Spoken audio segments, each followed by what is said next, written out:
நண்பர்கள் அனைவருக்கும் வணக்கம். இன்னைக்கு நம்ம இந்த வீடியோவில் பேன் கார்டு வைத்திருப்பவர்களுக்கு ஒரு சூப்பரான அறிவிப்பு ஒன்று வெளியாகிருக்கு. ஸோ அதை பற்றி தான் இப்போ நம்ம பார்க்க போகிறோம். இந்திய குடிமக்கள் அனைவருக்கும் ஆதார் அட்டை முக்கிய ஆவணமாக உள்ளது. இந்நிலையில் மத்திய அரசு பேன் அட்டையோடு ஆதார் அட்டை இணைப்பதை கட்டாயமாக்கியுள்ளது.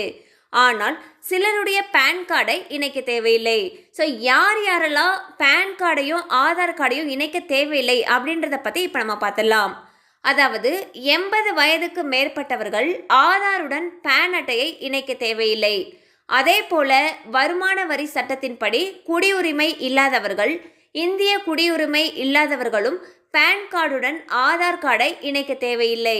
மற்ற அனைவரும் பேன் கார்டுடன் ஆதாரை இணைக்க வேண்டும். இல்லை என்றால் அவர்களுடைய பேன் கார்டு ரத்து செய்யப்படும் என்று அரசு எச்சரிக்கை விடுத்துள்ளது. ஸோ பார்த்தீங்கன்னா பேன் கார்டு ஆதார் கார்டு இணைப்பு அப்படிங்கிறது இந்திய குடிமக்கள் ஒவ்வொருவருக்குமே கட்டாயமான ஒன்று. அதில் யாருக்கெல்லாம் 80 வயசுக்கு மேலே இருக்கோ அவங்க ஆதார் கார்டையும் பேன் கார்டையும் இணைக்க தேவையில்லைன்னு சொல்லியிருக்காங்க. அண்ட் இந்திய குடியுரிமை இல்லாதவர்களும் இந்த மாதிரி பேன் கார்டையும் ஆதார் கார்டையும் இணைக்க தேவையில்லைன்னு சொல்லியிருக்காங்க. மற்ற அனைவருமே அவங்களுடைய பேன் கார்டையும் ஆதார் கார்டையும் கட்டாயம் இணைச்சிருக்கணும். கண்டிப்பாக அந்த அப்டேட் உங்களுக்கு பயனுள்ளதாக இருந்திருக்கும் நம்புகிறோம். மேலும் இது போல் அப்டேட்ஸ் உங்களை உடனே ரீச் ஆகணும்னு நினச்சிங்கன்னா நம்ம சேனலோடு தொடர்ந்து இணைந்திருங்கள். தேங்க்யூ ஃபார் வாட்சிங்.